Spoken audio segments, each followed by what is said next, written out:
할렐루야. 할렐루야. 예, 옆에 있는 분들하고 다시 한번 인사하기 원합니다. 하나님은 당신을 너무나 사랑하십니다 하고 인사하겠습니다. 하나님은 당신을 너무나 사랑하십니다. 하나님은 당신을 너무나 사랑하십니다. 예, 하나님은 좋으신 하나님이십니다. 그 하나님 안에서 승리하는 저와 여러분들 되시길 주님의 이름으로 축원드립니다. 최근 우리가 카타르 월드컵에서 16강에 오르는 아주 쾌거를 우리가 거뒀습니다. 아마 그날 많은 분들이 늦은 시간까지 그 경기를 다 봤을 거라고 생각합니다. 그러니까 웬만한 정말 축구에 관심이 없고 우리나라에 관심이 없는 사람들은 아마 그냥 잤을 거라고 생각을 하는데 대부분 우리나라 사람들은 국민들은 아마 늦게까지 응원을 했을 거라고 생각을 합니다. 저도 보면서 상당히 감격스럽고 지고 있던 경기를 뒤집어 가지고 얼마 남지 않았는데 그 얼마 남지 않은 그 시간에 우리가 골을 넣으면서 2대1로 이겼다는 사실 자체가 너무나 기쁘고 상당히 너무 좋았습니다. 저도 이제 우리 자녀들하고 우리 가족들이 다 같이 앉아가지고 응원을 하면서 골이 빗나갈 때마다 번쩍번쩍 일어나고 그리고 막 소리를 지르고 그랬었는데 결국 이기게 되어서 얼마나 행복한지 모릅니다. 솔직히 그 사람들이 나가서 축구를 했다고 해가지고 우리가 갑자기 부자가 되거나 뭔가 엄청난 게 생기는 게 아닌데도 불구하고 우리가 너무 기쁘죠. 그 이유가 뭐겠습니까? 그들이 가지고 있는 대표성 아니겠습니까? 대표성. 그들이 대한민국을 대표해서 우리를 대표해서 나가서 뛰었기 때문에 그들의 승리가 우리의 승리가 되고 그들의 기쁨이 저와 여러분들의 기쁨이 되는 것 아니겠습니까? 우리 주님께서도 정말 죄와 사망의 모든 권세로부터 승리하셨는데 그 승리가 왜 우리에게 기쁨이 됩니까? 우리가 주님의 종들이고 우리가 하나님의 자녀이기 때문에 그 승리가 우리의 승리이기 때문 아니겠습니까? 오늘 하나님께서 승리 주시는 그 은혜 가운데에서 오늘 귀한 역사가 저와 여러분들 가운데 일어나길 주님의 이름으로 축원드립니다. 저는 이번 경기를 통해서 실은 한 가지 좀 생각해 볼 수 있는 것이 좀 있었어요. 그게 뭐냐면 저는 그 인생에 대해서 한번 좀 생각을 해보는 그런 의미가 좀 있었던 시간이었던 것 같습니다. 우리는 사실 우리가 우리 인생에 최선을 다하면 무조건 된다고 생각을 합니다. 그러면 반드시 좋은 결과가 일어날 거라고 그렇게 생각을 하죠. 그런데 우리가 아무리 최선을 다했다 할지라도 우리의 생각대로 되지 않는 경우가 훨씬 많습니다. 그래서 결국 삶의 모든 것들이 나의 그 생각과 나의 움직임에 의해서 움직이는 것이 아니라는 걸 솔직히 이번 경기를 통해서 한 번 더 좀 깨닫게 되는 그런 시간이었던 것 같아요. 여러분들 아시겠지만 우리가 월드컵에서 극적으로 승리를 하지 않았습니까? 그래서 모두 다 그냥 환호성을 지르고 막 끝까지 긴장감을 정말 놓지 않고 손에 땀을 줬습니다.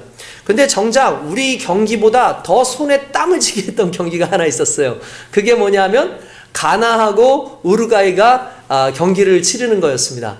여러분들도 이미 아시겠지만 포르투갈은 이미 지든 이기든 그와 상관없이 거의 이제 대부분 다 아시다시피 월드컵에 16강에 진출을 한 상태고 이제 나머지는 가나하고 우루과이하고 우리나라가 서로 겨뤄야 되는데 만약에 가나가 이기게 되면 가나는 그냥 이제 승점이 6점이기 때문에 자연스럽게 가나가 올라가는 것인데 문제는 이제 우루과이하고 우리나라가 이제 거의 똑같아요. 상황이 똑같아요.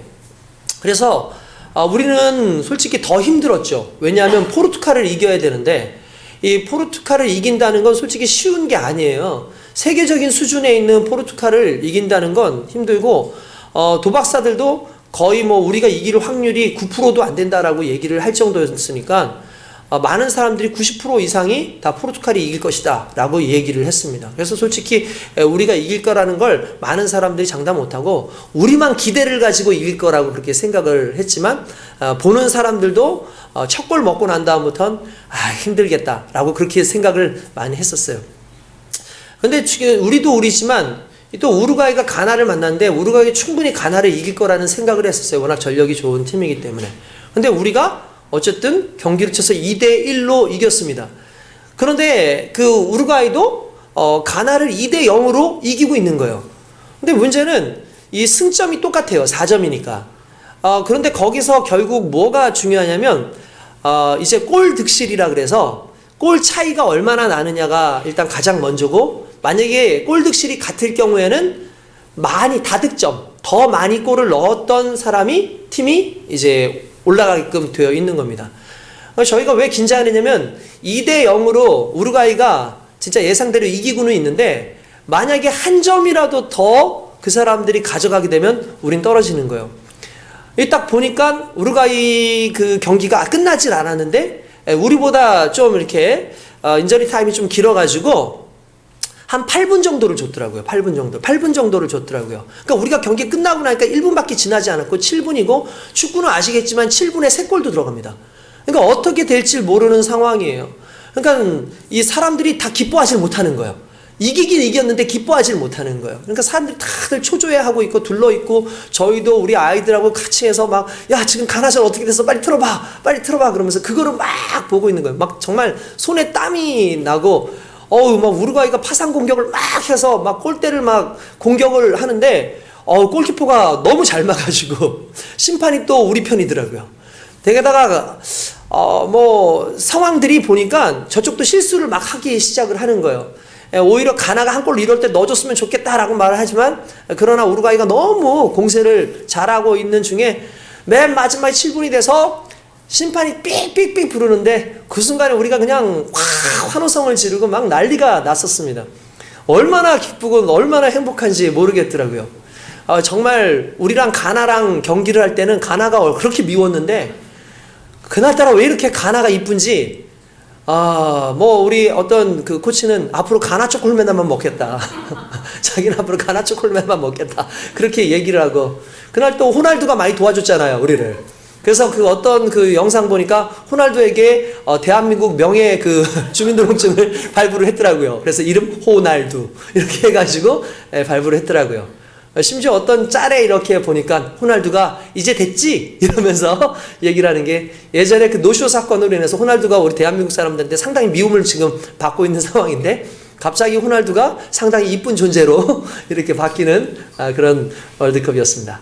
근데 중요한 건, 제가 말하고자 하는 건 다른 게 아니에요.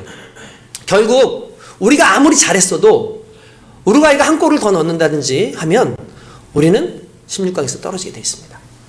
다시 말하자면, 여러분, 우리가 하는 최선은 인간이 할 수 있는 최선일지 모르겠지만, 결국 하나님께서 행하셔야 되고, 하나님께서 섭리하시고 하나님의 계획하신 것에 의해서 우리가 달려갈 수밖에 없는 거예요.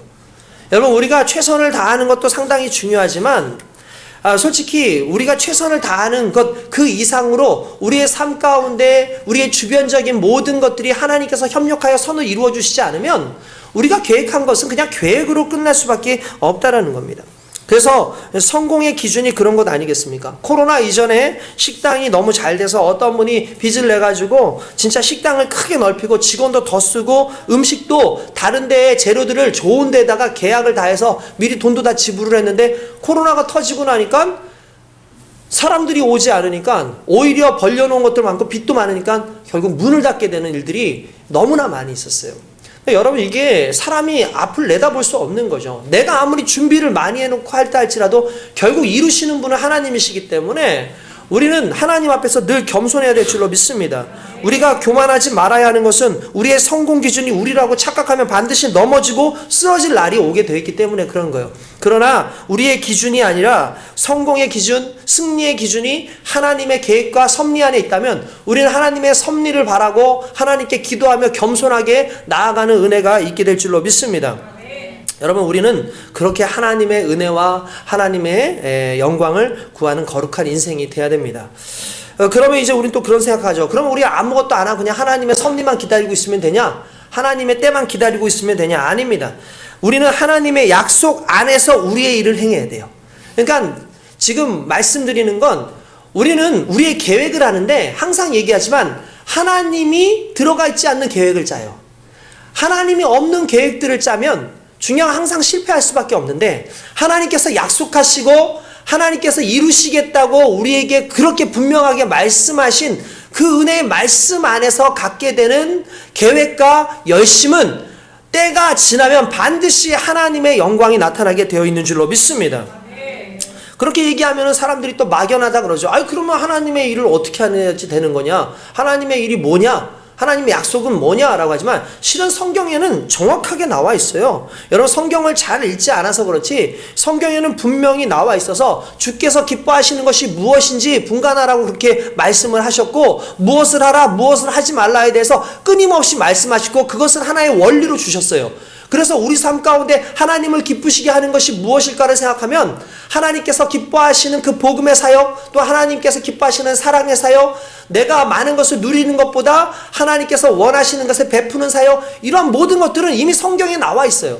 그런데도 불구하고 우리는 왜 그것을 못 보냐면 항상 내가 기준이 되고 내가 잘 되는 것이 기준이 돼 있다 보니까 그런 것을 따르는 것은 뭔가 부담스러워요. 하나님이 명령하시고 하나님이 그렇게 말씀하시는 것은 너무나 부담스럽습니다. 왜냐하면 다시 말하지만 우리가 우리의 주인이 되었고 그리스도의 종이 되는 것은 부담스럽기 때문입니다. 내 생각대로 내 계획대로만 하고 살려고 하다 보니까 하나님의 약속이나 하나님의 말씀에 별로 그렇게 관심이 없다 보니까 언제 하나님 내게 그렇게 말씀하셨습니까? 라고 오히려 반문하는 그런 삶을 우리가 살 수밖에 없는 거죠. 그러나 우리는 완벽하게 철저하게 그리스도의 종으로 그분의 명령을 따라 살 때에 가장 완벽하고 온전한 은혜를 경험하게 될 줄로 믿습니다. 우리는 그리스도의 종이라는 것은 이제 일적 개념이 아니에요. 그래서 우리가 그리스도의 종이라는 것 때문에 항상 일해야 한다고 생각을 하죠. 종이 되는 것에 대해서 부담스러워합니다. 그래서 여러분 우리가 목회자들이 목회자가 잘 안 되려고 요즘에 많이 그래요. 여러분들 지금 신학대가 미달입니다. 미달. 신학대학교가 미달입니다.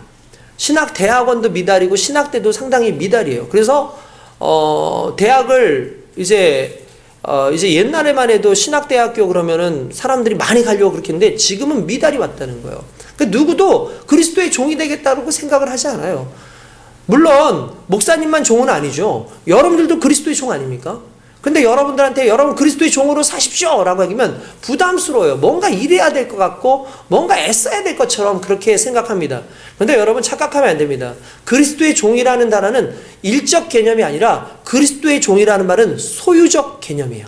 무슨 말이냐면 내가 그리스도에게 속해 있다라는 걸 말하는 거예요. 그러니까 그리스도의 종이라는 건 네가 열심히 그냥 일을 해라라는 데 목적이 있는 게 아니라 그리스도의 종이라는 건 내가 그리스도에게 속한 존재라는 것을 의미하는 겁니다.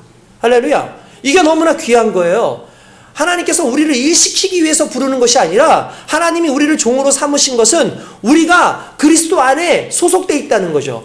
그래서 하나님이 책임지신다는 거죠. 우리가 그리스도의 종이라는 건 하나님께서 책임지실 뿐만 아니라 하나님의 소유된 백성이라는 것을 의미하는 겁니다. 그럼 우리는 자꾸 일적 개념으로 그리스도의 종을 바라볼 것이 아니라 소유의 개념으로 하나님께 소유된 백성이라는 종이라는 개념으로 그렇게 봐야지 그 안에서 기쁨이 나타나게 돼 있고 세상 가운데에서 우리의 정체성을 가지고 온전히 살아가게 될 줄로 믿습니다.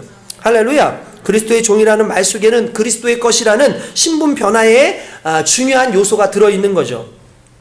여러분 우리가 잘 알다시피 그리스도의 종이라는 것이 왜 행복하고 기쁩니까? 그것은 우리의 구원과도 관련이 되어 있기 때문에 그렇다는 거예요. 인간이 죽는 것은, 인간이 지옥에 가는 것은 인간의 주인이 죄였고 사단이었기 때문입니다. 여러분들 알다시피 자주 이야기하지만 하나님께서 지옥을 만드신 이유가 무엇이라고 그랬죠? 인간을 위해서 만드신 게 아니에요. 인간들 보내려고 애초에 만드신 게 아니라 타락한 천사들, 악한 사단들, 이러한 거짓된 영들을 그곳에다 다 몰아넣으려고 그렇게 만드신 것이죠. 근데 문제는 인간이 어느 순간 사단의 종이 되고 인간이 어느 순간 죄의 종이 됐습니다. 죄는 사단의 영역 안에 있는 것 아닙니까? 그러다 보니까 사단이 가니까 그의 종들인 죄의 종들이 다 같이 갈 수밖에 없는 거예요. 그래서 인간들이 어쩔 수 없이 죄의 종으로 있고 사단의 종으로 있으면 그들의 끝은 천국이 아니라 영원한 멸망이고 죽음이고 지옥 형벌일 수밖에 없지만 이러한 부분에서 예수님께서 너희는 그리스도의 종이라 라고 말씀하시면서 이제는 더 이상 죄에 소속되어 있는 존재가 아니라 그리스도께 소속되어서 예수께 소속되어서 영원한 천국과 영생을 누릴 수 있다라는 걸 우리에게 말씀해 주시는 거지. 일해라. 너희들 진짜 뼈가루가 아주 그냥 부서질 만큼 일해라 라고 말씀하시려는 목적이 아니라는 거예요. 그러니까 우리가 그리스도의 종으로 살아가게 되면 그 기쁨과 그 감사함이 종된 삶의 역할까지도 감당하게 할 줄로 믿습니다. 그러므로 여러분 오늘 저와 여러분들이 우리의 주인이신 그리스도 예수의 명령과 하나님의 명령을 따라서 살아가는 귀한 일 가운데에 거할 때 반드시 진정한 하나님의 은혜와 능력이 오늘 저와 여러분들에게 나타나게 될 줄로 믿습니다. 할렐루야. 그러므로 주님의 일을 하는 사람들은요, 주님이 기뻐하시는 것, 주님이 원하시는 것을 가지고 그렇게 살려고 애써야 돼요. 그러나 여러분, 우리의 삶이 어떻습니까? 어느 순간 그리스도께서 원하시고 하나님께서 기뻐하시는 말씀이나 또는 하나님께서 명령하신 그러한 것들 또한 약속들에 대해서 별로 관심이 없습니다. 그리고 내 마음대로 내 뜻대로 내가 원하는 대로 살다 보니까 어느 순간 우리의 삶이 황폐해져 있고 우리의 영이 황폐해져 있어요. 근데 문제는 우리의 영이 황폐해져 있고 우리의 마음이 황폐해져 있으면 그걸로 끝나는 것이 아니라 열매가 맺혀지지 않고 결국 열매 맺지 못하는 나무들을 우리 주님께서 다 가지를 쳐서 잘라버리는 것처럼 우리에게 어떻게 보면은 하나님으로 달려갈 수 있는 하나님의 영광이 맺어지는 모든 것들이 다 차단되어지고 우리가 망가져버리는 그런 삶이 된다는 거예요. 그러므로 오늘 저와 여러분들이 주님 안에서 새롭게 변화되어지고 주님 안에서 진정한 주님의 종으로서의 정체성을 가지고 날마다 우리의 삶을 개간하고 우리를 다시 기경하여 하나님 앞에 은혜 받는 거룩한 백성들 되길 주님의 이름으로 축원드립니다. 오늘의 귀한 본문의 말씀은 호세아 시대의 그 이야기입니다.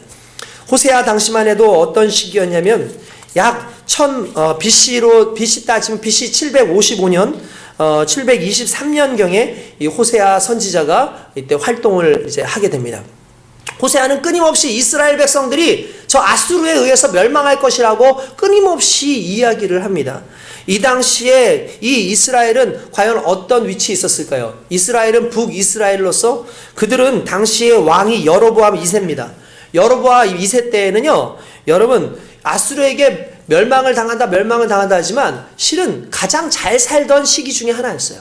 그래서 여로보암 2세 때는 정치적으로도 안정되어 있고 경제적으로도 상당히 부유하던 때입니다. 그러니까 중요한 건 그들의 삶 가운데 멸망의 징조가 보이지 않았던 시기가 실은 호세아가 활동하던 시기였어요.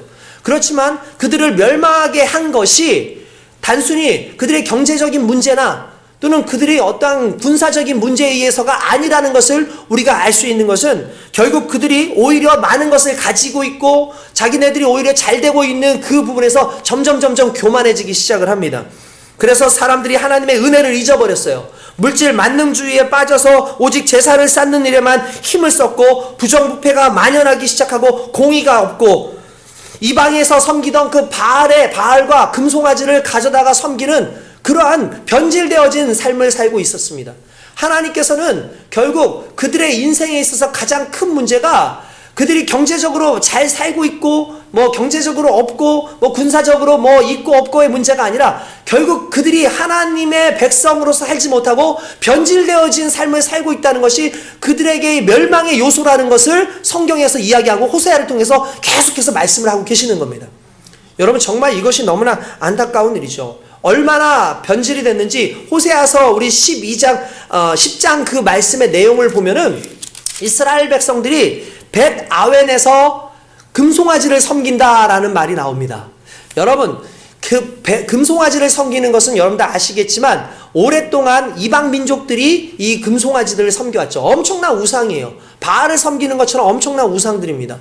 근데 이렇게 엄청난 우상들을 섬기는데 벳 아웬이라고 하는 땅이 나와요. 그래서 여러분, 벳 아웬이 어디냐면 놀랍게도 벳 아웬이 베델입니다. 여러분, 베델이 어떤 곳이죠?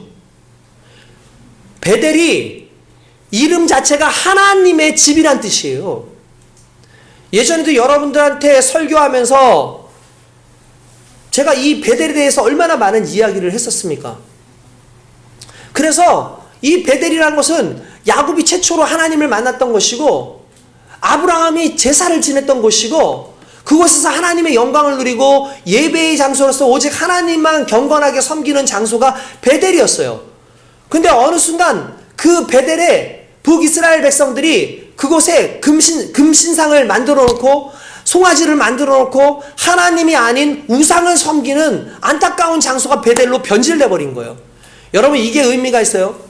차라리 새로운 곳에서 산당을 만들고 그들의 신들을 섬겼다면 그건 그럴 수 있다고 생각을 할 수 있는데 어느 순간 그들은 그렇게 하는 게 아니라 하나님을 섬겨왔던 베델이라는 곳을 벳아웬으로 바꿔서 금송아지를 섬기고 바알을 섬기는 곳으로 변질시켰다는 거예요. 여러분, 이게 왜 우리에게 중요한 의미를 가지고 있냐면, 오늘 우리가 교회를, 오늘 우리가 우리의 삶의 성전을 베델이 아니라 벳아웬으로 만들고 있는지는 않는가를 한번 살펴봐야 된다는 거예요. 내 삶이 하나님 앞에서 성전인데 어느 순간 하나님을 섬기기보다는 내 삶이 철저하게 물질을 섬기고 있고, 내 삶이 철저하게 세상을 섬기고 있고, 내 삶이 철저하게 세상의 성공을, 세상의 유행을 섬기고 있는 것은 아닌가를 생각해 봐야 돼요. 세상 사람들 앞에서 그렇게 나타나는 건 너무나 자연스러운 것이지만, 적어도 하나님을 섬기는 하나님의 백성들에게 그러한 상황이 나타난다는 것은 절대로 옳은 것이 아니고 하나님 기뻐하실 것이 아니기 때문에, 오늘 우리가 반드시 정신 차리고 하나님 앞에서 회복되어지는 귀한 역사가 있어야 될 줄로 믿습니다. 여러분, 이스라엘 백성들이 왜 그렇게 되었겠습니까? 무엇에서 문제가 있었을까요? 여러분들 아시겠지만 북이스라엘과 남유다가 나누어질 때 북이스라엘은 존재하지 않는 것이 하나 있었습니다. 그게 뭐냐면 성전이었어요. 북이스라엘은 땅도 넓고 거기에 유능한 사람들도 많고, 북이스라엘이 남유다보다 옥토도 많았어요. 좋은 땅도 많았어요. 그렇지만 그들에게 없는 것은 예배의 장소였다는 거예요. 그래서 하나님께서 이 예루살렘 성전을 통해서 하나님께 예배를 드리게 하셨는데, 중요한 건 그 예배의 공간들, 과거에 지금 새롭게 만드신 그 예배의 공간들이 거기에 없다 보니까 과거의 공간들을 자기 나름대로, 자기 뜻대로, 자기식으로 고쳐가지고 신앙생활을 하는데, 그 신앙생활이 하나님을 섬기는 신앙생활이 아니라 철저하게 하나님의 터전 위에 온갖 우상들과 악한 것들을 세워놓고 제사를 지내고 삶을 살기 시작했다는 거죠. 결국 하나님께서는 그것을 기뻐하지 않고 북이스라엘로 하여금 멸망케 하시는 안타까운 사건이 있습니다.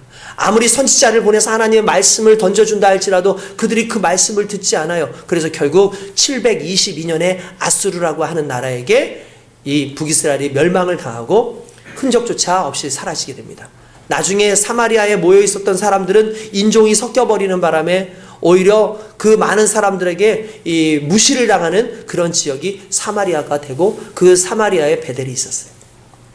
여러분, 이러한 모든 상황들을 볼 때 우리가 두려워해야 될 것은 내 삶 가운데 과연 내가 섬기고 있는, 하나님을 섬기고 있는 내 삶이 과연 정말 주인이 하나님이 맞는가? 내가 성전이라고 세워놓고 내가 섬기고 있는 그 하나님의 그 성전에 내가 섬기고 있는 건 정말 하나님이 맞는가를 한번 생각해야 돼요. 무슨 말입니까? 여러분들이 하나님을 섬기기는 하는데, 하나님 내게 성공을 주십시오, 하나님 내게 물질을 주십시오, 하나님 내게 이런 것을 주십시오 라고 얘기한다면, 하나님을 섬기는 것이 아니라 실은 여러분들은 물질을 섬기는 거예요. 하나님을 섬기는 것이 아니라 여러분들은 성공을 섬기는 거예요. 그래서 하나님을 섬기는 것은 단순히 물질적인 어떤 것을 주시옵소서가 아니라, 하나님 내 주인이 되어주시고 하나님 말씀 주시면 내가 그 말씀으로 온전히 살겠습니다가 기본적인 하나님의 백성들, 하나님의 성전에서 드리는 영적 예배인 줄 믿습니다. 오늘 저와 여러분들이 그 말씀 안에서 회복되어질 수 있기를 주님의 이름으로 축원드립니다. 여러분, 그것이 너무나 중요하고 너무나 귀합니다. 그러나 하나님께서는 이스라엘 백성들에게 말씀하시죠. 너희가 그런 백성들의, 지금 너희들의 그런 모습들이 멸망의 문으로 가게끔 하는 그런 것인데, 너희의 마음을 빨리 기경해서 하나님의 은혜로 채워지도록 하라라고 그렇게 말씀을 주시는 게 바로 오늘 본문의 말씀입니다. 여러분, 오늘 보시면 알겠지만 11절부터 잠깐 12절 말씀을 잠깐 보면은 이렇게 되어 있습니다. 에브라함은 마치 길들인 암소 같아서 곡식 밟기를 좋아하나 내가 그의 아름다운 목에 멍에를 메우고 에브라임 위에 사람을 태우리니 유다가 밭을 갈고 야곱의 흙덩이를 깨뜨리리라 라고 말합니다. 여러분, 이게 무슨 말인지 아마 잘 모르실 거예요. 이 내용은 이런 겁니다. 에브라임은 북이스라엘을 의미하는 겁니다. 북이스라엘이 에브라임인데, 에브라임에게 이렇게 얘기합니다. 너희는 길들인 암소 같아서 곡식 밟기를 좋아하나 라고 얘기합니다. 무슨 말이냐면, 여러분, 당시에 소를 통해서 할 수 있는 일들은 여러 가지가 있었습니다. 소를 통해서 여러 가지인데, 농사를 짓는 데 사용을 하고, 곡식들을 떨어서 밟는 데에 또 사용을 해서, 곡식을 까는 데에도 이 소를 사용하고, 연자맷돌을 돌리는 데에도 소를 많이 사용을 했어요. 근데 소들이요, 실은 이때가 축제의 때입니다. 무슨 말이냐면, 이 소들로 하여금 연자맷돌을 돌리게 하거나 이 곡식들을 밟아가지고 그 알들을 까게 하잖아요. 그러면 소들의 입에 망을 떼요. 왜 그럴까요?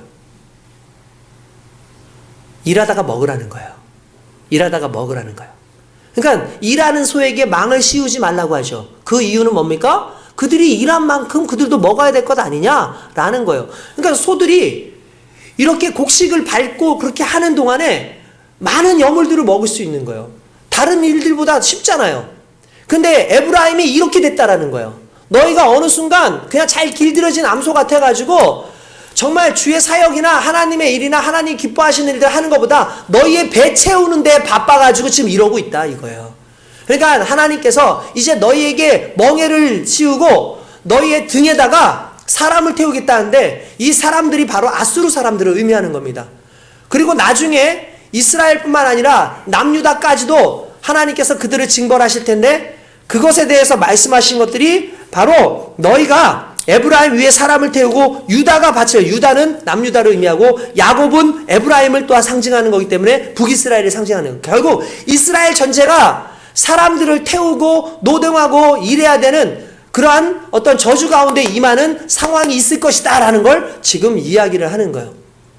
이러한 안타까운 상황에서 하나님께서 뭐라고 그러냐면 너희가 자기를 위하여 공의를 심고 인애를 거두라. 너희 묵은 땅을 기경하라. 지금 곧 여호와를 찾을 때니 마침내 여호와께서 오사 공의를 비처럼 너에게 내리시리라 라고 말씀하십니다. 할렐루야. 아멘. 어떻게 하라는 거요? 이제 빨리 회개하라. 빨리 너의 마음을 비워라 라고 얘기를 하시는 거죠. 할렐루야. 오늘 저와 여러분들의 묵은 땅이 기경될 수 있길 주님의 이름으로 축원드립니다.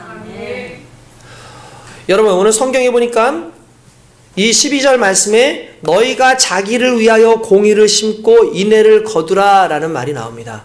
자기를 위해 뭐를 심어요? 공의를 심고 인애를 거두라 라고 말합니다. 여러분 이 단어에서 나와 있는 인애나 공의는 실은 우리의 영역이 아니에요. 이 영역은 실은 하나님의 영역입니다.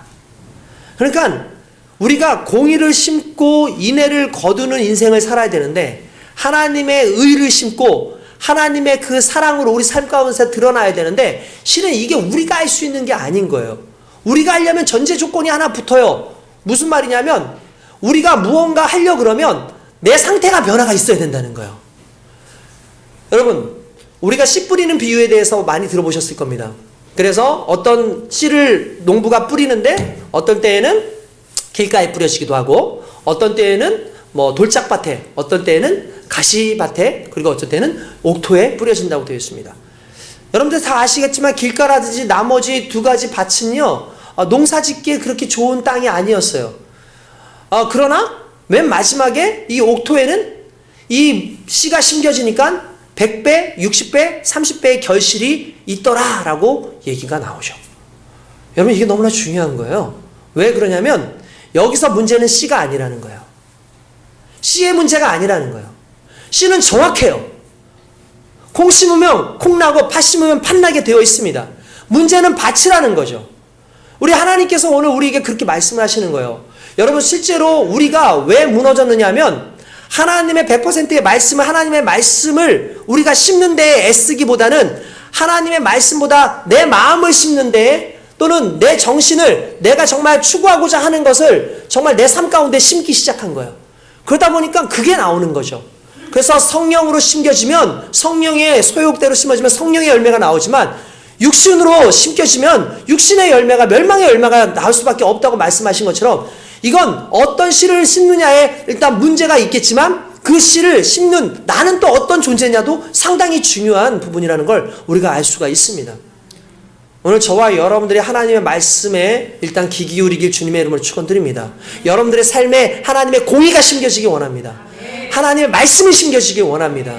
그리고 말씀이 심겨진다면 여러분 준비되어진 하나님의 공의와 하나님의 인애가 여러분들의 것이 되길 원합니다. 여러분 먼저 우리는요 하나님의 은혜와 또한 하나님께서 주시는 그 공의에 대해서 관심을 가져야 돼요. 그 공의는 하나님의 말씀을 통해서 드러나게 돼 있고 그 말씀이 심겨지면 하나님의 사랑의 역사가 오늘 저와 여러분들에게 나타나게 될 줄로 믿습니다. 한번 공의가 무너지면은요 다시 일으켜 세우지 못해요. 한번 공의가 무너지면요, 다시 일으켜 세우는 것이 너무나 힘들고 연쇄적인 상황들이 나타나게 돼요. 저는 이 부분에 대해서 좀 안타깝게 생각하는 것이 뭐냐면, 우리 성도들이 지금의 신앙과 이전의 신앙이 너무 다른 것 같아요. 여러분들이 믿어왔던 믿음의 모습들, 말씀을 의지하던 그 믿음과 지금의 믿음이 어떻게 보면 많이 좀 달라져 있지 않는가라는 그런 마음을 갖게 됩니다. 어떤 실험을 했습니다. 이 실험의 내용은 이런 겁니다. 벽에다가 이렇게 써놨어요. 벽에 자전거를 기대지 마시오라고 썼대요. 벽에 자전거를 기대지 마시오라고 써놓고 자전거 한 대를 기대놨답니다. 그리고 옆에다가는 이곳에 절대로 들어가지 마시오라는 팻말 하나를 써붙였대요. 근데 그 안에 실은 뭐가 제대로 있는 것도 없어요. 그런데 이걸 자전거를 기대지 마시오 해놓고 자전거를 안 댔을 때와 자전거를 댔을 때에 이곳에 들어가지 마시오라는 말을 붙여놓은 거기에 들어가는 확률을 따져봤더니 자전거를 대놓고 나니까 몇 배나 더 많은 사람들이 들어가지 마시오에 들어가더라는 거예요. 여기 무슨 말인지 이해되세요? 자전거를 절대로 기대지 마십시오라고 했을 때 사람들이 자전거도 기대지 않고 들어가지도 잘 않는데 어쩌다가 사람들이 들어가기도 하지만 들어가는 빈도가 많지 않더라는 거예요. 그런데 자전거를 절대로 대지 말라고 했는데 자전거가 대지고 있으니까 그 다음에 사람들이 자연스럽게 여기에 들어가지 마세요라는 것도 그냥 들어가지더라는 거예요. 이게 무엇을 의미하는 거냐면 우리에게 어떤 법칙이 하나 있는데 그 법칙이 무너지잖아요? 그러면 다른 법칙도 자연스럽게 무너질 수 있어요. 이걸 우리가 신앙적인 부분에서도 마찬가지예요. 여러분들의 신앙의 삶 가운데 여러분들이 타협하기 시작하는 것 또는 하나님께서 말씀을 주셨는데 그 말씀에 대해서 한 가지 무너지면 그 다음에 무너지기가 쉬워지는데 더 안타까운 것은 어른들이 무너뜨린 그 부분으로 자녀들도 똑같이 가기 시작한다는 거예요. 이곳에 벽에 자전거를 대지 마시오라고 했는데 아버지가 자전거를 대는 순간 아이들은 그 문으로 들어간다는 거예요. 그래서 여러분 공의가 무너지면 안 되는 거예요. 공의가 살아있어야 되고 복음이 살아있어야 돼요. 자녀들의 문제라고 얘기하시면 안 됩니다. 먼저 우리가 복음을 지키려고 애쓰고 우리가 공의를 지키려고 애쓰고 말씀대로 살려고 애쓰는 그 순간에 자녀들도 그 삶을 살 수밖에 없는 거예요. 근데 우리가 무너지는 순간 안 되는 거죠. 실제로 조사를 했더니 아버지가 담배를 피면 아들이 담배를 필 확률이 80%래요. 그러니까 부모가 담배를 안 피면 자녀가 담배를 안 필 확률이 80%래요. 그러니까 결국 이 문제가 자연스럽게 이 아이에게서부터 나온 게 아닐 가능성이 훨씬 더 많은 거죠. 교회도 마찬가지예요. 여러분 삶도 마찬가지예요. 우리 자녀가 지금 이 교회에 나왔다고 해서 안심하고 있으면 안 됩니다. 정작 아이들이 가장 많이 보는 것은 교회의 한두 시간의 아빠 엄마가 아니에요. 그 아이들이 가장 많이 보는 엄마 아빠는 결국 함께 살아가면서 있는 그 엄마 아빠의 삶의 모습 아니겠습니까? 엄마 아빠의 삶 속에서 하나님이 존재하지 않고 엄마 아빠의 삶 속에서 항상 세상적인 방법이 있고 하나님 기뻐하지 않는 것이 있다면 자녀들은 자연스럽게 그렇게 갈 수밖에 없어요. 게다가 그럴 수밖에 없는 이유 중에 하나, 오늘날 신앙인들에게서 더 큰 문제가 뭐냐면 우리 부모의 세대들은요 시대의 수순을 밟고 왔어요.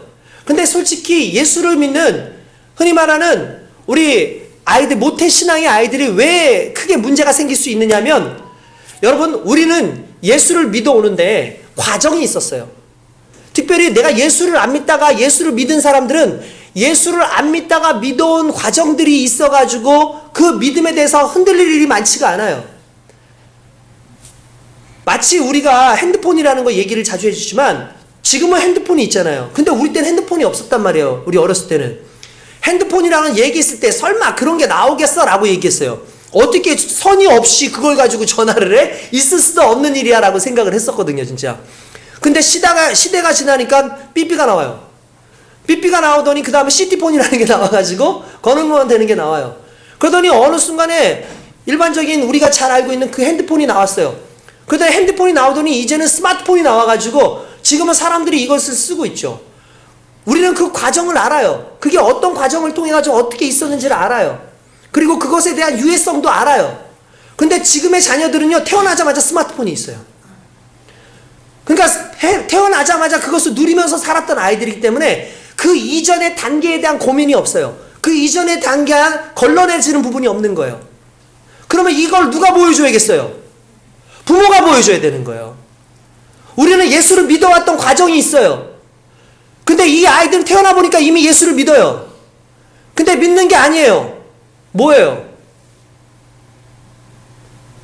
그냥 그렇게 그냥 설정이 되어진 거예요. 이게 너무나 가슴 아픈 일인 거예요. 그 과정이 없잖아요. 과정이. 회개하는 과정이 없고 가슴 아팠던 과정이 없고 말씀 때문에 힘들어 말씀을 지키지 못한 것 때문에 힘들어했던 과정이 지금은 이 젊은 이 아이들에게 그 존재하지 않는다는 게 너무나 가슴 아픈 거예요. 그러면 그걸 어디에서 보여줘야 되는 겁니까? 공의를 무너뜨리지 않는 부모의 세대에서부터 다시 보여줘야 되는 거예요. 그 부모의 모습을 보면서 그대로 가야 돼요. 오늘 저와 여러분들이 회개해야 되는 이유가 무엇이겠습니까? 그건 우리 자녀들에게 정말 하나님이 원하시는 그 법, 하나님이 원하시는 그 기준을 우리 스스로가 무너뜨렸다라는 것이 문제인 거고 우리가 그것을 다시 세우는 것이 중요한 겁니다. 그러려면 어떻게 되겠습니까? 변질되어 버린 우리의 가슴을 다시 기경해야 돼요. 다시 기경해야 돼요. 다시 갈아엎어야 돼요. 여러분 농사를 짓기 위해서는요 반드시 기경을 해야 됩니다. 아시죠? 왜 그렇습니까? 딱딱해진 땅에는요 심겨지지도 않지만 중요한 건 이 딱딱해진 땅을 한번 뒤집어 줘야지 좋은 땅으로 변해지는 거예요. 부드러운 땅으로 변할 뿐만 아니라 위에 있었던 그런 퇴비라든지 이런 것들이 밑으로 내려가면서 전체적으로 농사가 잘 짓게끔 되는 거예요. 딱딱한 가슴에는 아무리 뭔가를 던져도 그것에 들어갈 수가 없는 거죠. 그래서 여러분들의 마음의 상태가 기경되어질 수 있길 주님의 이름으로 축원드립니다. 여러분 너무나 중요한 거예요. 결국은 여러분들이 어떻게 여러분들의 마음이 갖춰지고 여러분들의 마음이 어떻게 고쳐지고 관리되느냐에 따라서 여러분 삶이 달라집니다. 언젠가 여러분들한테 그런 얘기를 해드렸던 것 같은데 여러분 사람들의 몸에는요 수분이 필요합니다. 수분이 20%만 빠져나가면 사람은 죽습니다. 그러니까 사람에게는 몸에 수분이 있어야 돼요. 근데 나이가 들어가면 들어갈수록 수분이 빠집니다. 그래서 수분이 빠져요. 근데 수분이 왜 빠질까요? 그러니까 수분이 빠지는 이유가 있을 거 아니에요.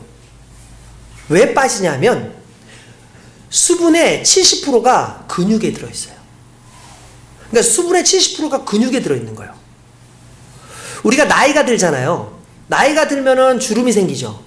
주름이 생기는 것도 결국은 수분과 관련이 있어요.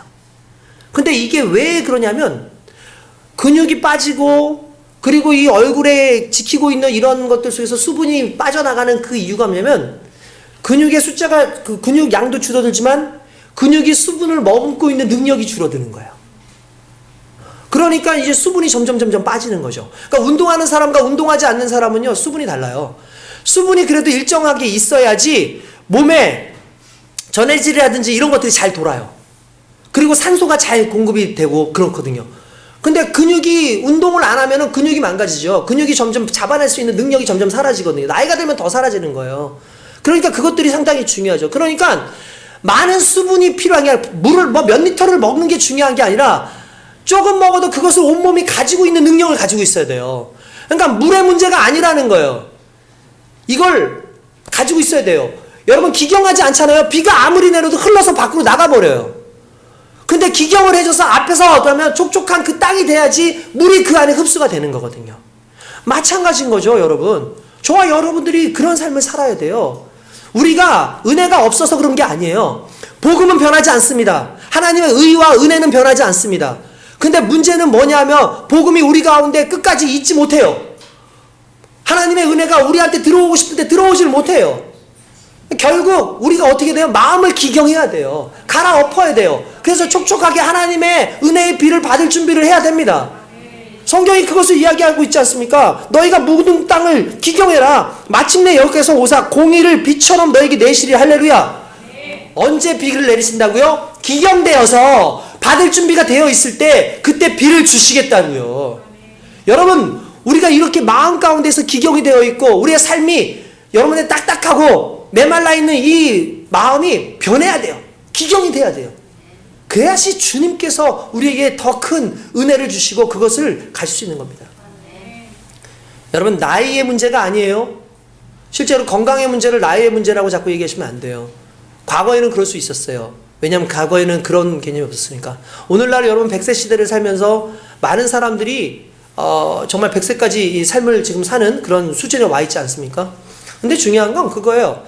나이 듦이 문제가 아니라 나이 듦을 관리하지 못하는 게 문제인 거예요.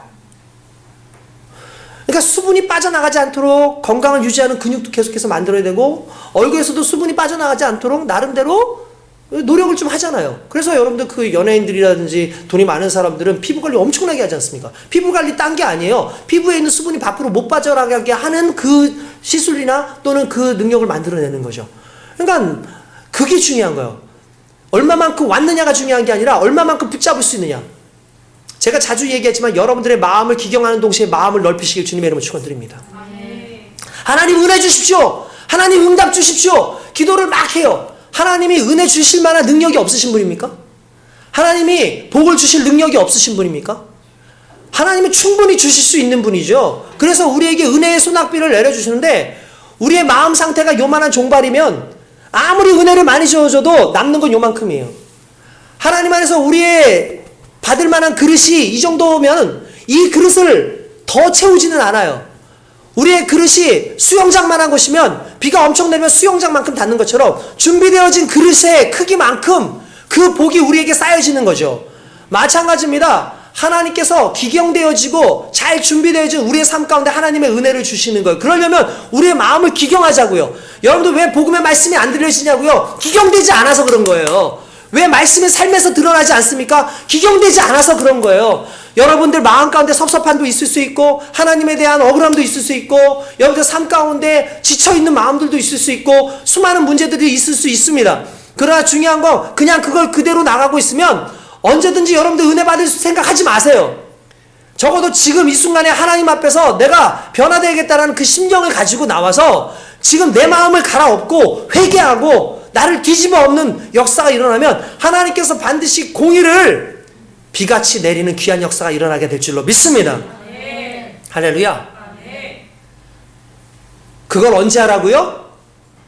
지금요. 지금요. 12절 다시 읽어볼까요? 너희가 자기를 위하여, 누구를 위하여? 나를 위하여. 그러니까 하나님의 공의, 하나님의 사랑은 누굴 위한 거라는 거예요? 나를 위한 거예요. 그 나를 위한 거를, 그 씨앗을 나에게 뿌려주실 건데, 그러려면 먼저 기경을 하라는 거죠. 근데 그 기경을 언제 하라는 거예요? 곧 때가 되었으니 지금 하라는 거예요. 지금. 나오지 않습니까? 기경하라. 지금이 곧 여호와를 찾을 때니. 할렐루야. 네. 마침내 여호와께서 오사 공의를 비처럼 너에게 내리시리라. 할렐루야. 네. 여러분 깨어 있으십시오. 네. 여러분 지금 잠잘 때가 아닙니다. 여러분 지금 복음의 말씀을 듣고 여러분들 삶이 변화되어야 될 때고, 우리가 말씀으로 세상 가운데 승리해야 될 때입니다. 여러분 그러한 믿음을 가지고 살아가지 않으면 여러분 삶을 살기가 쉽지가 않아요.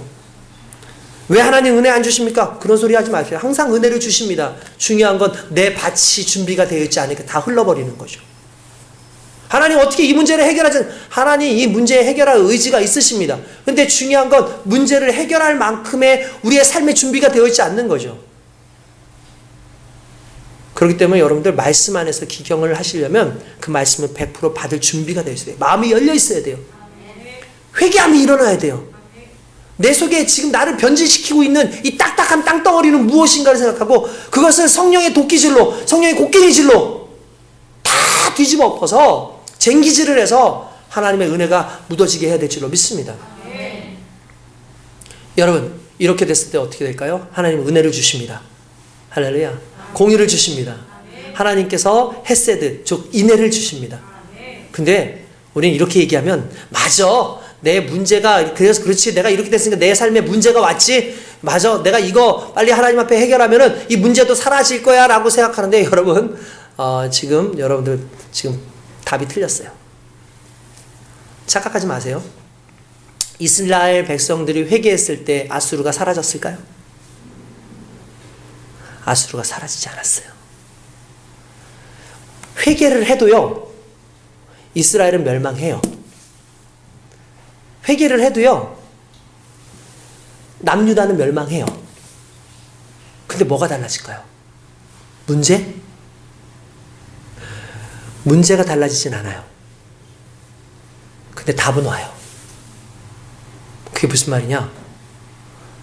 내 삶 가운데 문제는 여전히 있는데 하나님이 내 편이 되세요. 하나님으로 회복돼요.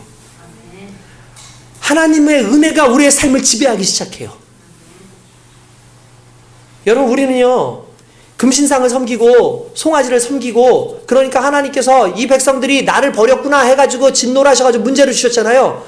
그러면은 회개하면 이제 하나님께서 이 문제를 멈추시구나 쓰겠구나 라고 생각하잖아요. 여러분 생각해보세요. 회개했어요. 이 문제가 멈췄어요. 근데 중요한 건 또다시 그래요. 그럼 또 그 문제가 오겠죠. 그럼 또다시 회개해요. 또 그 문제가 오겠죠. 근원적인 문제 해결이 아니라는 거예요. 하나님이 근원적으로 주시고자 하는 것은 그 문제에 대해서 이 문제를 해결하라는 데 목적이 있는 게 아니라 이 문제를 통해서 하나님이 주인이라는 걸 깨달으라는 거예요. 하나님이 주인 되시는 거예요. 근데 그게 언제라고요? 지금이라고요. 내일로 미루지 않아야 돼요. 오늘 해야 돼요. 우리의 인생은 내일을 보장할 수 없어요. 우리의 인생은 오늘이 지금 최선을 다하고 오늘 이 순간에 하나님을 만나고 오늘 이 순간에 우리의 마음을 기경해서 은혜의 소낙비가 우리의 삶 가운데 완전히 젖어져서 그리스도 예수 안에서 진정한 의의 열매가 하나님의 영광의 열매가 맺혀지는 귀한 역사가 일어나야 될 줄로 믿습니다.